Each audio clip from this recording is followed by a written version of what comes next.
Voici la définition de la masturbation. C'est se prostituer avec sa main. Mesdames, Messieurs, bonjour et bienvenue sur votre émission Santé et Bien-être. Aujourd'hui, nous parlerons de la masturbation, une pratique qui prend de l'ampleur de nos jours, mais reste un sujet tabou. La masturbation est une pratique sexuelle consistant à provoquer l'orgasme ou le plaisir sexuel par la stimulation des parties génitales ou d'autres zones érogènes, généralement à l'aide des mains ou jouets sexuels au sens particulier sur soi-même et sur autrui. Cette pratique, qui devient un vice des temps modernes, peut-elle avoir des conséquences sur l'organisme? Certains magazines de santé et médias encouragent cette pratique sous prétexte qu'elle serait une méthode naturelle et saine pour explorer son corps et éprouver du plaisir. En quelques secondes, sur leur smartphone, ces adolescents peuvent tous, s'ils le souhaitent, visionner des films X. Sous prétexte qu'il est tout seul dans sa chambre, qu'il n'a pas la surveillance de papa et maman, ou de son épouse ou de quelqu'un d'autre, c'est parti pour les images pornographiques, les vidéos pornographiques, la masturbation. Selon eux, la masturbation excessive n'existe pas. En revanche, si elle prend le pas sur votre vie sociale ou professionnelle, cela peut être un signe d'addiction, ce qui veut dire qu'elle peut devenir obsessionnelle.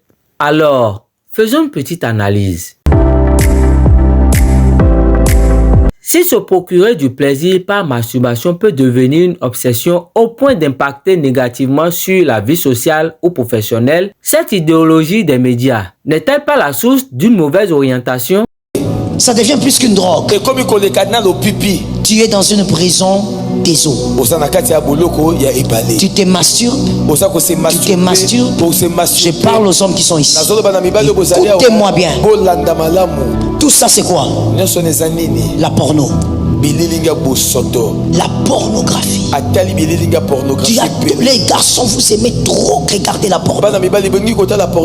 Ce sont des choses qui vous détruisent dans l'esprit. Tu regardes, tu dis non, moi je regarde pas ça beaucoup, seulement un peu. Tu regardes et puis tu zappes. Tu ne sais pas que ces choses sont véhiculées par des esprits. Tu as zappé, mais on ne zappe pas un démon. En effet, la masturbation appelle à la consommation d'images excitantes. Et le voisinage des vidéos pornographiques appelle à la masturbation. Cette association de vices devient une dépendance réelle comme la toxicomanie et l'alcool, car il agit sur la sécrétion de dopamine.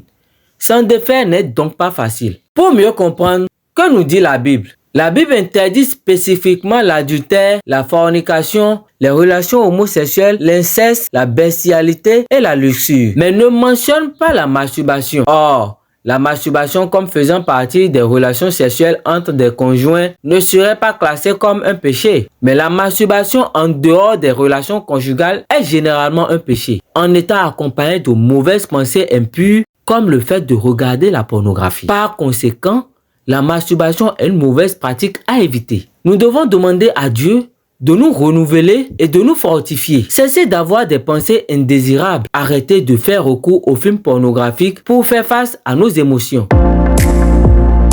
Cela pourrait inclure la prière, la méditation, l'exercice physique ou parler à un ami de confiance dès que l'envie de se masturber nous hante. Merci et à bientôt.